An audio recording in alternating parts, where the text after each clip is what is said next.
Y vamos a ver, hablar un poco de, o trabajar un poco con la antena de recepción que se utiliza en televisión, ¿vale? En la ICT. Bueno, en la ICT y en cualquier instalación de televisión por terrestre que se instale, ¿vale? Esas son las antenas Yagi. Ya veréis que no son las únicas, ¿vale? Aunque sí que es verdad que es las más utilizadas. Lo primero que tenéis que tener claro es realmente qué es lo que hace una antena, ¿vale? Tened en cuenta que al fin y al cabo una antena no es más que un dispositivo, un aparataje, algo que se puede muy bien simular con una fuente de energía, una fuente de tensión, ¿vale? Una pila, ¿vale? Si me entendéis, si queréis así, no una pila como tal, pero sí porque al final lo que está entregando es una corriente eléctrica, ¿vale? Realmente está pasando eso. Una corriente eléctrica muy pequeña, adelante. Una corriente eléctrica muy pequeña porque se trata de microvoltios, sobre todo las instalaciones de ICT, radio y televisión que vamos a trabajar nosotros. Ya estáis viendo que estamos trabajando con el de microvoltios y eso supone que la idea es que estamos comparando con microvoltios. Por tanto, la energía que nos van a entregar o la tensión que van a entregar estas antenas es muy pequeña. ¿Y qué es lo que hacen esas antenas? Pues gracias a un dispositivo que yo hablé el otro día, que se denomina un dipolo, que no es más que un cable activo, lo que hace es captar la energía electromagnética de las ondas de radio que llegan, ¿vale? La energía se puede distribuir mediante ondas electromagnéticas, que ya hablaréis veréis eso más despacio el año que viene cuando veréis con Miguel Radiocomunicaciones, el módulo de radio. Pero yo puedo transmitir información utilizando ondas de radio a una determinada frecuencia, ¿vale? Para eso existe lo que se llama el espectro radioeléctrico, que no es más que un orden a nivel legislativo. De hecho, se hace para que eso tiene que estar legislado, porque tened en cuenta que no puede cualquiera emitir en cualquier frecuencia, porque es lo que hablamos. Si todos transmitimos la misma frecuencia, al final nadie se va a comunicar, ¿vale? Hay frecuencias que están destinadas exclusivamente para utilizar determinados servicios.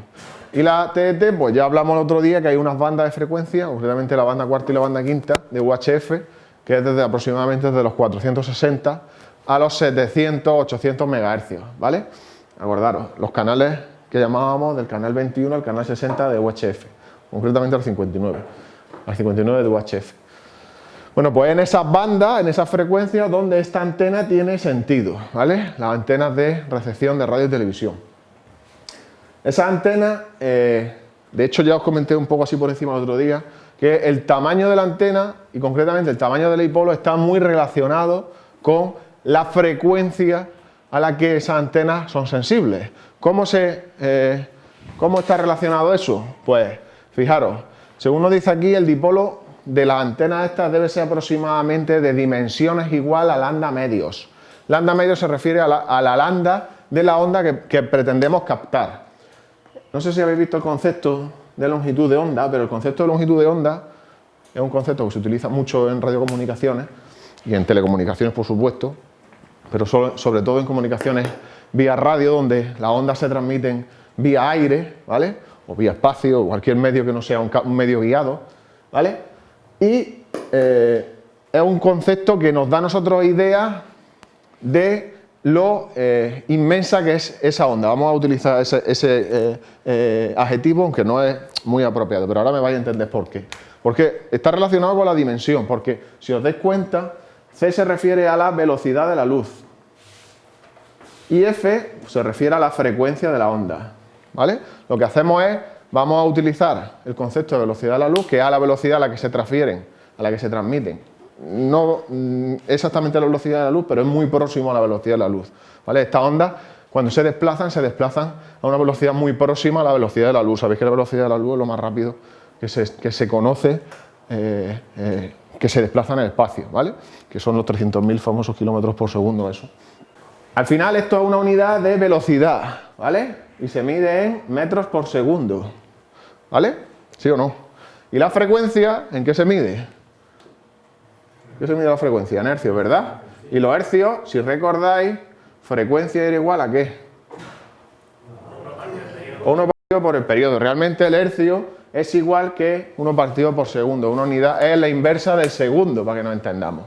Si nosotros hacemos esta cuenta, es decir, Fijaros que esto está a 1 partido por segundo, esto es metros por segundo, pues el segundo se va con el segundo y me dice a mí esa fórmula que la longitud de onda se mide en metros, ¿vale? Me da idea a mí de los metros que ocuparía esa onda, ¿vale?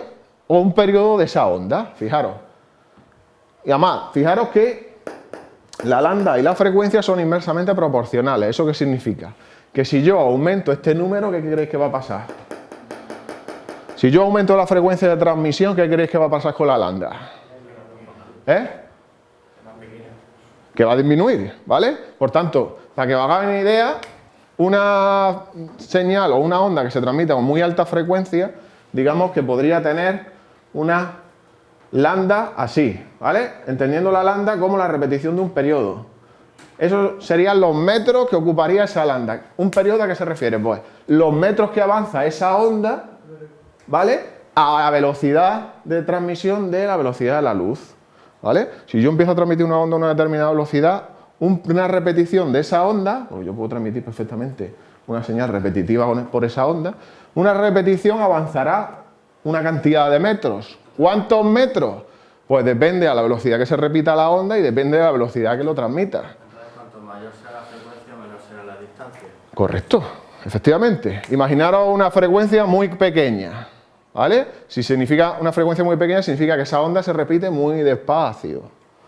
Se está repitiendo muy despacio. No confundáis el concepto de frecuencia de repetición, que es la velocidad a la que se repite esa onda. Una frecuencia rápida sería una repetición así, con la velocidad a la que se transmite. La velocidad a la que se transmite es la misma, las frecuencias bajas que las altas. Todas se transmiten a la misma velocidad. Lo que pasa es que la variación de la onda, ¿vale? Del frente de onda que se llama, puede ser o más rápida o más lenta o más rápida. ¿Qué creéis que avanzará más metros? ¿Una onda lenta o una onda rápida? Correcto, una onda lenta. ¿Por qué? Pues como tarda más tiempo en repetirse, le da tiempo a llegar más lejos. Ese es el concepto de longitud de onda. Si en una frecuencia alta, esto sería una frecuencia alta, ¿vale? Ahora suponer una frecuencia baja. Una frecuencia baja sería algo así, ¿vale? Se repite más despacio esa onda, ¿vale? Pues en ese caso, esta lambda, pues sería mucho mayor, esa distancia que avanzaría esa onda, sería mucho mayor que si la frecuencia es muy alta. Acordaros que todas las ondas se transmiten a la misma velocidad, ¿vale? En el medio que sea, en el aire se transmite a una velocidad, en el espacio se transmite a otra velocidad. La luz aproximada, vamos a suponer que es la velocidad de la luz, son los 300.000 kilómetros por segundo, ¿vale? No sé si ha quedado claro el concepto. No es un concepto fácil de entender, porque no es gráfico, pero para que os hagáis una idea, es como una especie de fotografía de la onda en el espacio, ¿vale? Dime. Es solo una vez, o sea, Sí, la lambda se refiere a un periodo, en este caso, efectivamente, a una repetición, ¿vale? En este caso se refiere a una repetición. Es como, para que me entendáis, es como si fuera el periodo, pero medido en distancia, ¿vale? Si yo transmito una onda, ¿vale? La que sea, a una determinada frecuencia, avanzará a una distancia. Pues si yo esa onda fuera capaz de echarle una fotografía en el espacio y viera cuánto ocupa un periodo en ese espacio, pues vería que en las frecuencias bajas ocupan mucha distancia y en las frecuencias altas ocuparía muy poca distancia, ¿vale? Porque son mucho más rápidas y se repiten más rápido, ¿vale? Bueno, pues lo que tenéis que quedaros claro es que si yo utilizo frecuencias muy elevadas, las lambdas van a ser muy pequeñas, ¿vale? Por eso os lo que decía el otro día. ¿Esto qué relación tiene con las antenas? Pues mucha, porque las antenas se fabrican casi todas en función de la lambda que se quiere captar. Es verdad que la banda de los 460 MHz hasta los 800 MHz hay muchas frecuencias, pero se hace una aproximación, ¿vale? Y se construye un dipolo de aproximadamente lambda medio en esa banda. Lambda medio, imaginaros, pues yo qué sé, se puede hacer perfectamente el cálculo. De hecho, si queréis lo podemos hacer. ¿Cuál sería la lambda, por ejemplo, para 300.000 kilómetros por segundo? ¿Vale? Bueno, vamos a poner metros por segundo en vez de kilómetros, ¿vale? 300 millones de metros por segundo partido por la frecuencia que usáramos. Imaginaros que usamos, ¿cuál? 470 MHz. 470 MHz son 470 millones de hercios. ¿Vale? Si hacéis esa cuenta, podéis dividir todos estos ceros se van, pum, pum, pum.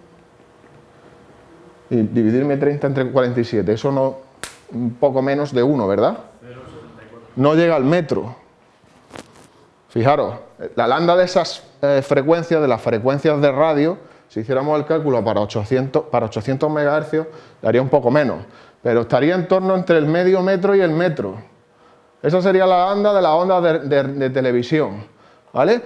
Si yo tengo que construir dipolos lambda medio, significa que tengo que construir dipolos de una longitud de aproximadamente 20-25 centímetros. ¿Lo veis? Ahora entendéis por qué se utiliza la antena patrón con esas varillas de esa distancia, y el dipolo tiene esa forma enroscada, pero si midiéramos el dipolo completo, en la distancia, la dimensión del dipolo es aproximadamente lo que os estoy contando.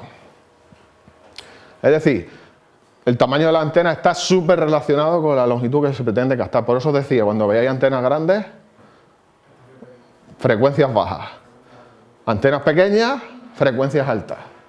Siempre, ¿vale? Por ejemplo, las antenas wifi de los ordenadores.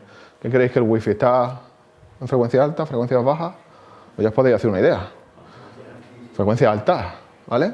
Las antenas de FM, ¿qué creéis?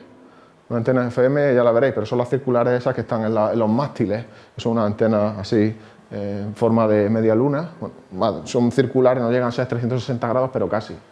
¿Qué creéis? ¿Que están por encima de la TDT, por debajo de la TDT, de la banda de TDT? ¿Creéis que son...?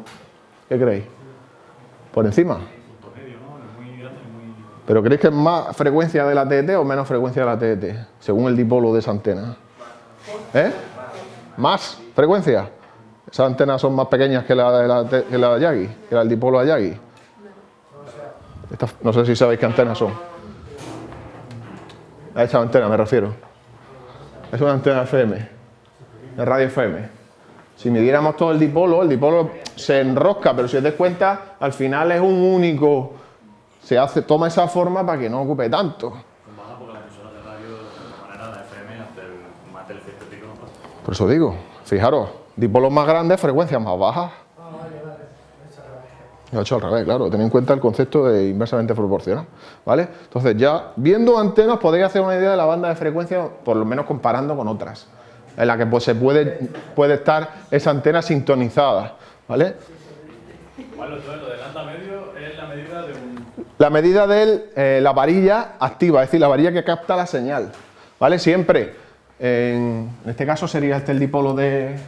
¿Qué es? La varilla, cuando habéis utilizado vosotros el dipolo de la Yagi, si le habéis abierto la tapa, habéis visto que al final esos dos varillas metálicas van para una placa de circuito impreso y ahí es donde se conecta el cable, ¿vale? Pues ese es el dipolo activo, en ese caso eso es lo que capta la señal energética de la onda y la convierte en energía eléctrica, ¿vale? Eso es realmente el elemento captador, el elemento que realmente capta. Lo otro está para ayudar, pero lo que capta realmente la señal, lo que convierte la señal electromagnética en energía eléctrica es esa varilla. Pues el lambda medio es lo que mide de una punta de un polo al otro. Correcto, correcto. Aproximadamente. Hay también que se fabrican lambda cuartos. Lo suyo sería lambda, pero lambda es el doble de tamaño. Es decir, se ha visto que construyendo antenas de la mitad de esa lambda se capta menos señal, pero se puede llegar a captar señal suficiente. Por eso se fabrica el lambda medio, o ya os digo, incluso en algunas antenas lambda cuartos. ¿Vale? Porque no es verdad que no se capta tanta señal, pero se capta. Y la antena se reduce su tamaño. ¿Vale? Entonces, por eso muchas de ellas se fabrican con esas dimensiones. ¿Vale?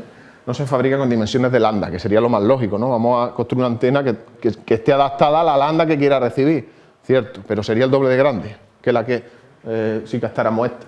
¿Vale? Y el doble, pues el doble, a lo mejor 25 a 50 centímetros, pero imaginaros el lambda de 2 metros, o sea, que serían 4 metros, hay una diferencia bastante interesante, ¿vale? Bueno, pues esa es la idea, ¿vale? El concepto de lambda medio, yo os digo que no es la primera vez que lo vamos a ver aquí, ni la última, y yo digo, en radio con Miguel lo vaya a trabajar bastante, pero más o menos esa es la idea, ¿vale? Otra idea que tenéis que tener clara es que la impedancia de la antena, todas las antenas presentan una impedancia. Impedancia, al fin y al cabo, está relacionada con la oposición que tiene la antena a que por ella circule corriente, ¿vale? al final todas las antenas y todos los dispositivos tienen, el dispositivo eléctrico me refiero, tienen una resistencia interna que obliga o hace que la antena sea capaz de transferir más energía o menos energía. Bueno, pues eso es lo que se llama la impedancia de la antena. Normalmente esa impedancia suele ser distinta. Yo tengo aquí mi antena, ¿vale? Si simulo esto como esto, eso sería mi fuente de energía y la impedancia que se encuentra esta antena en serie con esa fuente de energía. Pues yo aquí lo que hago es conectar el coaxial, ¿vale? No se hace así, ¿vale? ¿Por qué? Pues porque si yo midiera con mi polímetro qué resistencia, qué impedancia, ¿vale?, hay desde aquí hacia el interior, es distinta que la del coaxial que voy a conectarle. El coaxial que se suele utilizar en instalaciones de radio y televisión es un coaxial de 75 ohmios, ¿vale? En todas las instalaciones de radio y televisión en ICTs se utiliza el coaxial de 75 ohmios.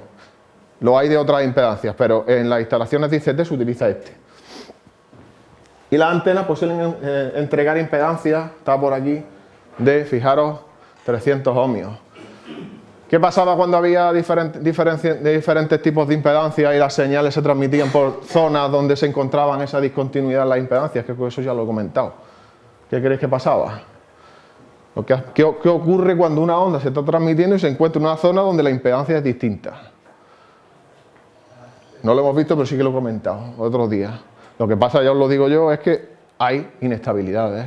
Lo que va a provocar es que la señal que se transmite por esa zona choque contra esa adaptación de impedancia y la señal que se rebote.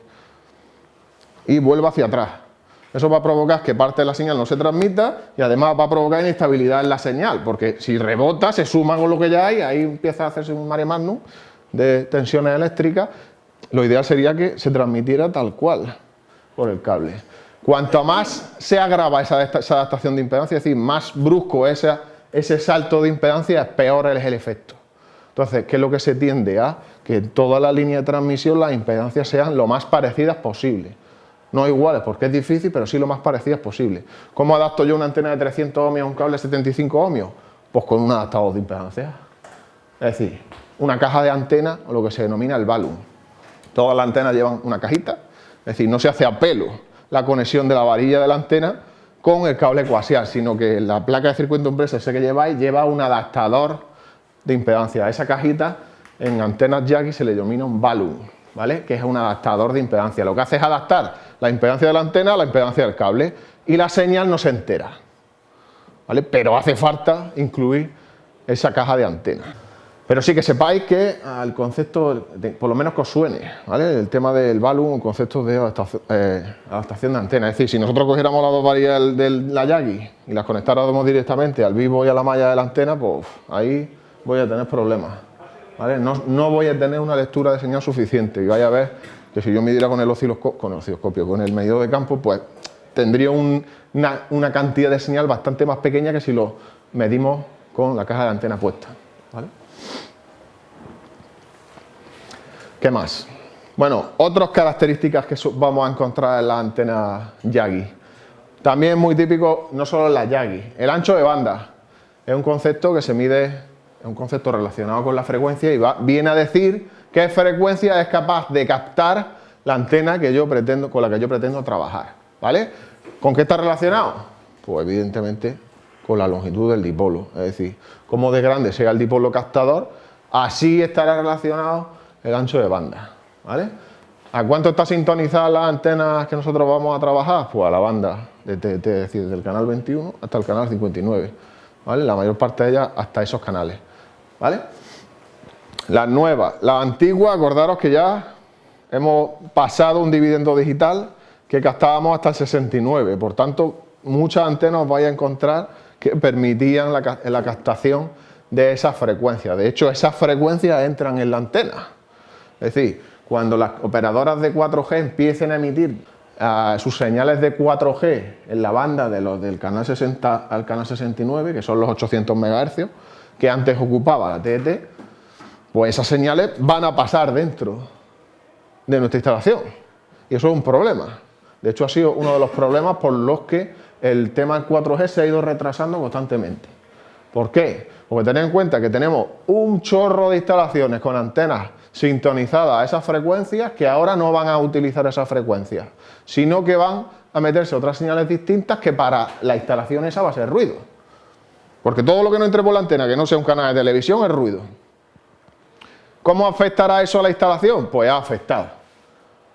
Y bastante. Sobre todo cuando la cercanía de la ICT del edificio de la antena Yagi a una estación base de telefonía era relativamente cercana, ¿vale? Estaban bastante cerca. Se han encontrado problemas, bastantes problemas de interferencia, y esas señales estaban afectando a los propios canales que sí se veían, que ya de otra frecuencia, y los estaban afectando, con lo que la comunidad se ha quejado, se queja, ¿vale? Al fin y al cabo, el resultado es que los usuarios de ese edificio pues, no ven determinados canales de TDT. ¿Por qué? Pues porque se están metiendo, porque precisamente la antena no está preparada, o estaba preparada para captar más frecuencias de las que debe. Solución ante eso. ¿Qué solución creéis vosotros que se debería de dar ante esas situaciones? Cambiar la antena.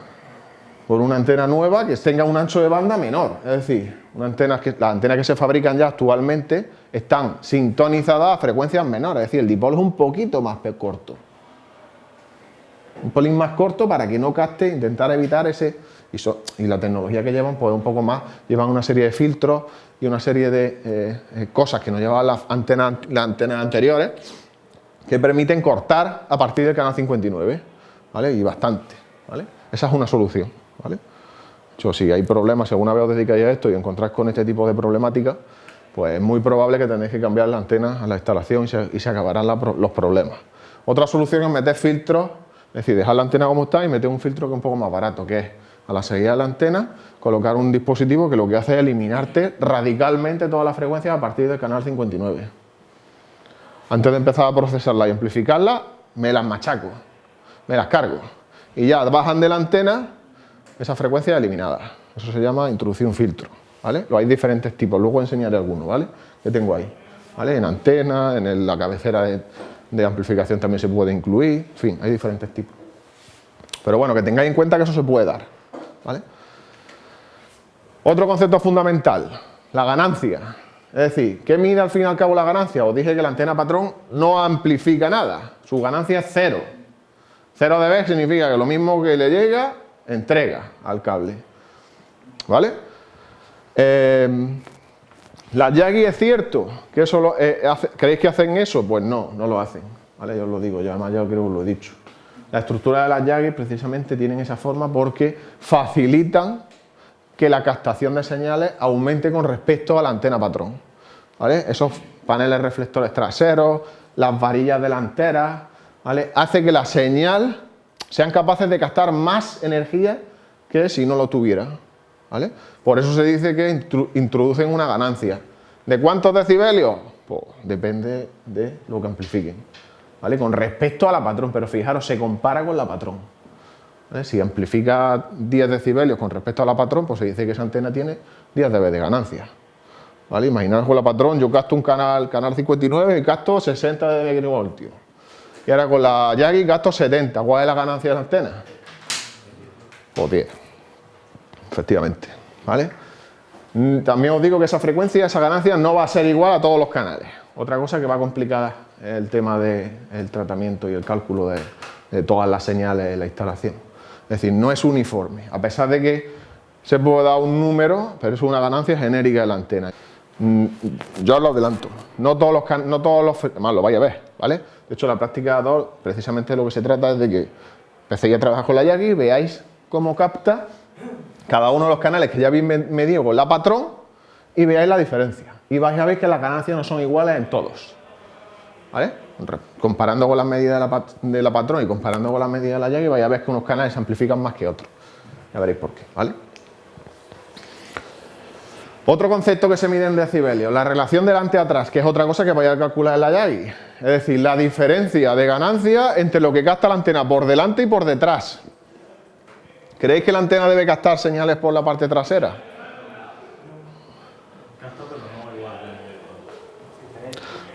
¿Pero creéis que debería captar o no? Pues depende. No debe, ¿vale? ¿Vale? Tened en cuenta, imaginaros que la antena tenía apuntando al repetidor del castillo, ¿vale? Pero imaginaros que os llegara señal de Andalucía por un repetidor que está a 180 grados con respecto al vuestro. Imaginaros, puede darse el caso. ¿vale? Si estuviéramos allí por el campillo, puedo ver una zona donde yo tengo apuntando mi antena al castillo, pero por detrás tengo un repetidor que me está llegando con otros tipos de señales distintas y esas señales se mezclan al final. Tened en cuenta que una cosa es un repetidor, una cosa está emitiendo el repetidor de Andalucía y otra cosa muy diferente está emitiendo el repetidor de Murcia. ¿Y qué es lo que se pretende? Pues que no se mezclen. Porque si se mezclan la hemos liado. Porque a lo mejor en el canal 50 en Andalucía está emitiendo Huerca Lovera Televisión. ¿Vale? Y no me interesa que se mezcle con mi canal 50 porque entonces si se mezclan no recibo nada. Son cosas distintas, completamente distintas. ¿Qué es lo que hace la Yagi para evitar eso? Paneles traseros. ¿Vale? Hace una especie como de jaula de Faraday. ¿Sabéis lo que es el concepto ese? Cuando yo cierro algo metálicamente con una serie de varillas, ¿vale? Una especie de jaula, estoy aislando energéticamente esa zona, ¿vale? Y todo lo que venga por ahí, digamos que se deriva a la Tierra, ¿vale? Para que lo entendáis más o menos, ¿vale? Bueno, pues esa relación delante-atrás es la diferencia entre lo que se capta por delante y lo que se capta por detrás. ¿Qué creéis que debe ser, alto o bajo? ¿Lo que capta por detrás? Sí, lo que capta la antena por detrás y lo que capta por delante. Esa diferencia de señales es lo que se llama relación delante-atrás. ¿Qué creéis que debe ser, un número alto o bajo? ¿Qué interesa? Que sea bajo. O sea, que lo mismo que capta por delante que capta por detrás. Si es bajo es cercano a cero y si es cero significa que lo mismo se capta por delante se capta por detrás. Interesa que sea alto. Porque interesa que lo que yo capto por delante sea mucho más alto que lo que yo capto por detrás. Mirad, aquí tenéis un diagrama de captación, que lo iba a decir ahora, típico de una Yagi, ¿vale? Esto que veis aquí os da idea, estas formas lobulares, imaginaros, estos son 360 grados, la antena estaría mirando hacia el centro y lo que me está indicando las zonas lobulares es dónde se capta más señal en función de la orientación de la antena. Es lo que se llama el diagrama de directividad de la antena, ¿vale? Me está indicando a mí qué partes de la antena son sensibles, más sensibles y menos sensibles a la captación de señales, ¿vale? En una Yagi, con la estructura que tiene de paneles, de elementos directores, de todo lo que lleva, el diagrama director, si os fijáis, es un lobo, la parte más de máxima captación, en la parte justo frontera, frontal a la antena Yagi, pues si nosotros la viéramos de frente con el dipolo justo delante y nosotros viéramos las varillas apuntándonos a nosotros de frente, ¿vale? Pues eso para nosotros, ese sería el punto más de máxima captación, que es el que siempre se tiende a orientar al repetidor. Es decir, por eso todas las varillas, la varilla principal de la antena Yagi, todas apuntan siempre al repetidor que pretendes captar. ¿Por qué? Pues porque ese es su punto de máxima captación, que sería este, ¿vale? Ese es el punto de máxima captación. Si os dais cuenta, a medida que se va girando la antena, esto lo que está midiendo es ¿qué pasa si el repetidor lo muevo yo hacia la derecha? Y en vez de recibirlo por aquí, lo recibo por aquí. O por ejemplo, por 90 grados. Imaginaros que en vez de giro la antena, esa que tenéis ahí mirando al castillo, en vez de estar mirando así, está así. ¿Qué queréis que va a pasar? Pues fijaros, se va a seguir captando algo, pero la diferencia de nivel, o la diferencia de lobular, o a donde llega, a lo lejos que llega este globo, es mucho mayor aquí que aquí, por lo que indica que el nivel de captación va a ser mucho menor aquí. Fijaros por detrás, 180 grados, si yo le diera la vuelta a la Yagi y la mirara, pusiera completamente al contrario de lo que están, ¿vale? Con la totalmente inversa. Pues fijaros lo que captaría, es decir, prácticamente nada. De hecho, podéis hacer la prueba. Tenéis la antena, aflojáis las palomillas, le dais la vuelta y probáis. Lo vais a tener que hacer, de hecho. ¿Vale? Vais a tener que medir, hacer un diagrama parecido a este. Aquí esto sería 270 grados y volvemos otra vez a 0 grados. Esto sería en el plano horizontal. Es decir, yo puedo girar la antena así. Pero es que también la puedo mover así. De hecho, estas antenas estarían bien si estuvieran un poco levantadas. ¿Por qué? Pues porque el repetidor, cuando estamos muy cercanos al repetidor, el repetidor lo vemos así. Si estamos muy lejos, es prácticamente recto, ¿vale? Para nosotros la perspectiva es mucho más horizontal. Pero si yo me acerco al repetidor, el repetidor siempre está en zonas elevadas. Por eso la gente que está muy cerca del castillo tiene que tener la antena así. ¿Vale? ¿Qué pasa si no hacemos eso? Pues si no hacemos eso y el repetidor me entra por aquí, el nivel de captación va a ser bastante menos. ¿Vale? Aquí tenéis un diagrama de directividad de lo que sería la de la Yagi en un plano vertical, ¿vale? Que es muy similar, si os dais cuenta, muy parecido. Eso si lo rotáis, os sale una estructura en forma de globo, ¿vale? Haceros una idea, ¿vale? Una especie de lágrima en 3 dimensiones, que sería, pues, donde llega más lejos esa lágrima, sería el punto de máxima captación de la antena, que es la punta exacta de la varilla principal de la Yagi. Esa tiene que estar apuntando directamente al repetidor, ¿vale? Esta labor para vosotros es fundamental, es decir, lo primero que se debe hacer en una instalación es tener bien apuntada la antena. Es lo primero que debéis hacer. No puedo yo configurar una instalación bien si la antena no está perfectamente apuntada y alineada con el repetidor. ¿Eso cómo se consigue? Como vamos a estar haciendo la práctica, ¿no? Sí, pero ¿cómo creéis que se puede conseguir eso? ¿Cómo sé yo que la antena está perfectamente alineada con el repetidor? A ojo, ¿no? Le pongo una mirilla, ¿no? Le cojo la escopeta, ¿no? Le cojo la mirilla y ya la tengo, ¿no? ¿Cómo queréis? Eso teniendo dos antenas, ¿no? Más o menos. 2 antenas. ¿Por qué 2 antenas? Porque con una vas viendo, te quedas con el punto máximo y con la otra vas intentando localizar si hay otro punto más. Es mucho, ¿no? Es una solución más fácil, pensar. Con el medidor de campo. ¿O el medidor de campo? ¿Cómo lo harías? Pues lo que hemos estado haciendo es la pones en un punto de referencia donde más te reciba y vas rotando poco creado a la derecha, poco a la izquierda. Correcto. Mira qué fácil. Cuando en tu medidor de campo te dé el máximo nivel, pues ahí está. Ya la tienes orientada. Es decir, tú vas girando derecha, izquierda, arriba, abajo, hasta que llega un punto, eso es ensayo y error, hasta que veas tú. Más o menos te haces una idea de por dónde más o menos la zona, pero cuando tú detectes en el medidor que se alcanza el nivel máximo, pues ahí, quieto. Fijas las palomillas de fijación al mástil y la antena está orientada. Eso ya no se puede mover. Se fija bien, se aprieta y ya eso está recibiendo la máxima señal que puede recibir. Lo fundamental. Ya a cualquier lado que no sepa dónde está la antena o el repetidor, a ti te da igual, porque lo acabarás viendo, ¿no? Siempre tienes que tener idea de dónde está el repetidor, porque si no, ¿cómo lo vas a orientar? Hombre, te puedes fijar, lo más normal es esto, es fijarte, si vas a un sitio que no has instalado nunca, lo normal es fijarte dónde están las otras, las que tengas a tu alrededor, a dónde apuntan. Porque si están apuntando para allá es porque están recibiendo señal de allí. Eso es lo más normal, pero bueno, un poco intenté informarte de a dónde está el repetidor. Porque puede haber varias opciones, puede haber varios repetidores. En este caso, aquí tenemos el Castillo, pero que también está Carrascoy. Y a lo mejor no hemos probado a medida que nos llega por Carrascoy. Hombre, si está el Castillo, ten en cuenta que cuanto más cercano esté el repetidor, más nivel de señal va a llegar. Por el repetidor que esté más cercano, evidentemente.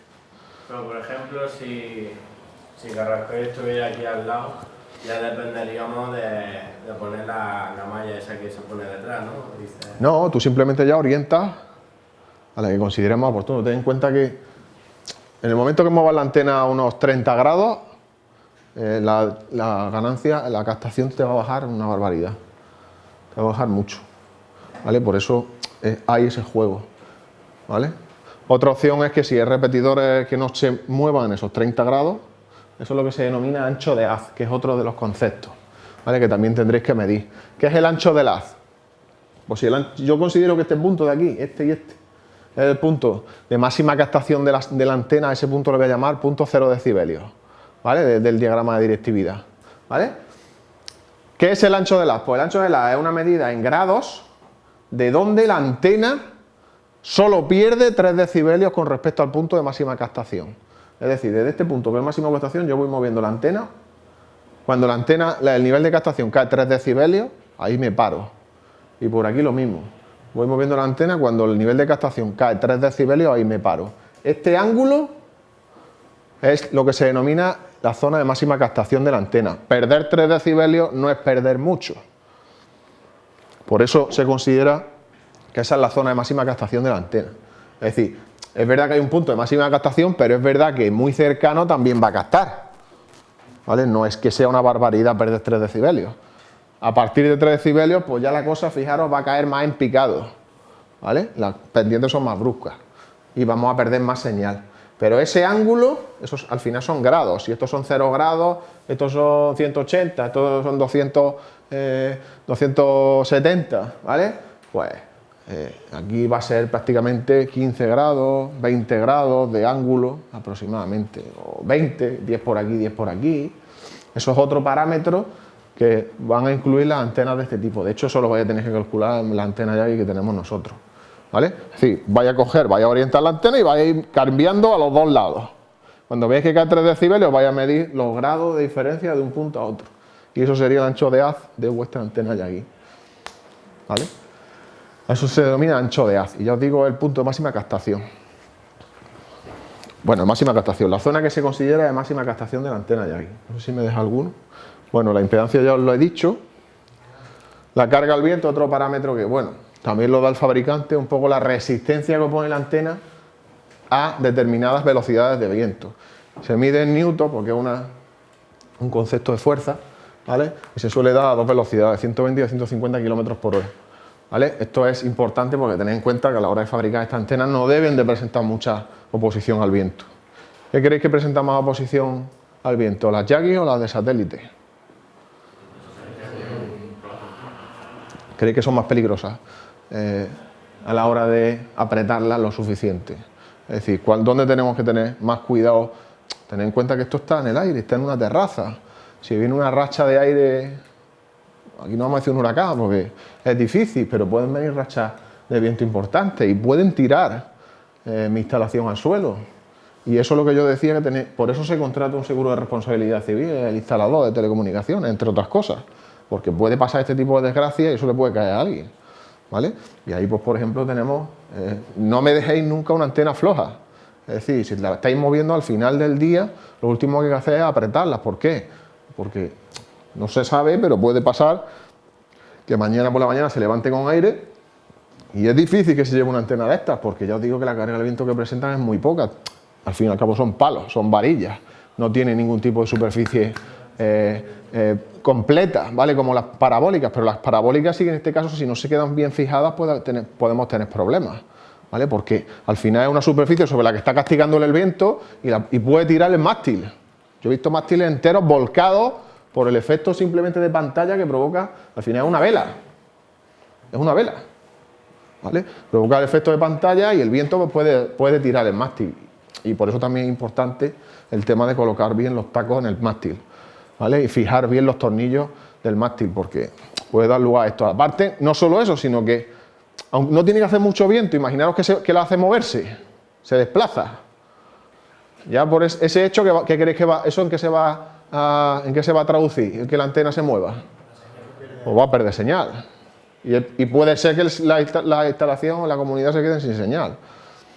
En la Yagi no es tan problemático porque estáis viendo que el ancho de la es relativamente alto. Es decir, se puede tener un margen de desviación de 15 a 20 grados hacia los dos sitios. En la antena de satélite eso no pasa. Ya veréis cuando hagamos la instalación de antena de satélite que un mínimo cabeceo de la antena de satélite hace que se pierda la señal. Tanto en el movimiento vertical como en el movimiento horizontal. Si yo no aprieto bien los tornillos de la antena parabólica, el resultado va a ser que con poco de aire me va a mover la antena y se va a quedar en la instalación sin señal. ¿Vale? Muy importante eso. A veces no se le da la importancia que se le debería y eso tenéis que tenerlo en cuenta, ¿vale? Cuidado con esto. Bueno, y ya para terminar, otros tipos de antenas que se utilizan en este tipo de instalaciones. Ya digo que la más importante es la Yagi, ¿vale? Siempre el dipolo suele estar en la parte trasera. Ya os digo, esto se parece, pero estos no son dipolos. Eso no está conectado directamente al cable, ¿vale? A esto se llaman los directores, ¿vale? Y estos son los reflectores traseros, que ayudan a que la antena no capte por la parte trasera. No solo eso, no solo capta, sino que amplifica la parte delantera, ¿vale? Bueno, pues que sepáis que esta es la que vamos a trabajar y la que, si os fijáis en los tejados de cualquier edificio, es la que mayormente vais a encontraros. Puede ser que os encontréis también otro tipo como este, que se llaman antenas de panel, ¿vale? Que no tienen una estructura horizontal, sino vertical, y presentan más de un dipolo de captación. También tienen rejillas traseras para evitar la captación trasera, pero es más de un dipolo el que trabaja. Por eso las ganancias no son muy elevadas, pero sí los anchos de banda. Tiene un poquito más de ancho de banda, porque cada dipolo se fabrica con una distancia, con un tamaño diferente. Varían pocos centímetros, pero al ser dipolos distintos a diferentes distancias, se consiguen captar frecuencias más elevadas, es decir, tiene más ancho de banda. ¿Vale? En este caso, ya os digo, en TDT antes se usaban más, ya se usan bastante menos, porque cada vez más se está cortando las frecuencias que se pueden captar. Se le está cada vez arrancando más cantidad de frecuencias al espectro de televisión. Antes se transmitía en VHF, ya no se hace. Antes se transmitía en el canal 60-69, ya no se hace. Es decir, cada vez estamos acotando más la banda de frecuencias de TDT. Por lo tanto, no hace falta mucho ancho de banda. Entonces, ¿ahí los 4 dipolos usan el mismo cable o cada uno lleva el suyo? Sí, sí, sí. Al final todos se juntan en el mismo. Los 4 son activos, pero al final todos se juntan en el mismo cable. ¿Eso seguirá evolucionando o la gente pasará poco. a la tele por internet? Poco. Esto va a evolucionar poco. En este aspecto tiene que cambiar la frecuencia brutalmente de transmisión. Es decir, movernos a frecuencias totalmente distintas, o más altas o más bajas, complicado, pero más altas podría ser, para que la tecnología de las antenas evolucionara. No lo va a hacer. ¿Vale? Además, tener en cuenta que cada vez más, ¿por qué se le está comiendo terreno cada vez más a la TDT? ¿Por qué se le están quitando cada vez más frecuencias? Porque realmente se está viendo que la tele puede llegar a las casas por otros mecanismos. Ya, IPTV, es decir, televisión por internet, televisión por cable, por fibra óptica, que al fin y al cabo es IPTV, es decir, o satélite incluso, ¿vale? Es decir, las formas en las que los abonados pueden disfrutar de servicios de televisión ya no es exclusivamente mediante servicios de TDT. Antes era pues, prácticamente la mayoría. Y aquí en España la TDT tiene un mercado, es decir, un porcentaje de la tarta muy elevado. Es decir, es muy poca gente todavía que se dedica o contrata un servicio de televisión de pago, cada vez más. Además, no hay más que ver la variedad de ofertas que hay cada vez más de servicios de televisión por pago. Movistar Plus, Yastel, Vodafone, todas las operadoras de telecomunicaciones se están lanzando a crear sus propias plataformas televisivas, ofreciéndolas a través de sus conexiones. Es otra forma de conseguir dinero, de diversificar un poco sus negocios, ¿vale? Y ofrecer estos servicios a los clientes. En fin, pero que sepáis que la TDT, no voy a decir que tiene los días contados o los años contados, pero poco a poco ya se está diciendo que en el 2020 le van a quitar otro cacho, ¿vale? Con la telefonía de quinta generación, ¿vale? Que será la siguiente que venga. Pues ya cada vez más lo inalámbrico y sobre todo los servicios de telefonía demandan mucho ancho de banda, demandan mucha frecuencia, porque queremos estar conectados todo el día, no solo nosotros, sino todos los dispositivos que se nos ocurran, ¿vale? Y encima queremos velocidad, queremos ver la televisión en el móvil, y todo eso necesita de frecuencias. Si no se tienen frecuencias asignadas a esos servicios, ¿y si está todo ocupado? Pues hay que quitarse la cosa. ¿Y a qué se lo quita? Pues a lo que es gratis. ¿Por qué así? Y bueno, ahí tenéis otras que no son expresamente de televisión, de servicio televisivo. En este caso son señales de radio. Ahí tenéis la que os decía antes de las emisoras de FM. No es que sea muy crítico su instalación, es decir, de hecho, el reglamento obliga a ponerlas, las dos. Estas sabéis que no se están recibiendo servicios con el servicio de radio digital, de DAF, ¿vale? Que es la evolución de la TDT, o sea, de la radio. Lo que la TDT es, en este caso, a la radio. Pues fijaros, más o menos esta forma, ahí tenéis un poco, ahí tengo una puesta, no sé, luego si salís en uno de los mástiles la podéis ver. Aquí tenéis la caja de antena, lo que os decía siempre, ahí dentro está el balun, ¿vale? Que es el adaptador de antena, y es donde se conecta el coaxial. Esta, en el caso de la FM, no es crítico. De hecho, si tenéis una casa, posiblemente no tengáis ni toma de radio en vuestra casa. Y tenéis una mini cadena o un radio cassette, la radio se escucha sin necesidad de conectarla a ningún tipo de toma de antena, ¿verdad? ¿Por qué? Pues porque no es un servicio crítico que necesite de antena y de distribución por cable para su recepción. Es verdad que si se tiene, se mejora. Podríamos captar mejores señales y más cadenas. Algunas cadenas sabéis que siempre se pierden, bueno, por lo menos con la instalación no se perdería. Pero no es una cosa que haya triunfado mucho a nivel de usuario. Es decir, poca gente conecta la mini cadena, aparte que es que ya no se venden mini cadenas. Es que no vamos a engañar, es que esto es un servicio que ya para muchos es obsoleto. Prácticamente ha quedado relegado a los coches y poco más. Y el teléfono móvil antes los construían con el sintonizador de FM y ya ni eso. Ya muchos no traen ni la aplicación de escuchar radio por el móvil. La tienes que escuchar vía internet, vía datos, ¿vale? Porque FM ya muchos ni lo incluyen. ¿vale? Es decir, que es un servicio que poco a poco también se está pues, quedando ahí rezagado, ¿vale? Y escondido. ¿Dudas?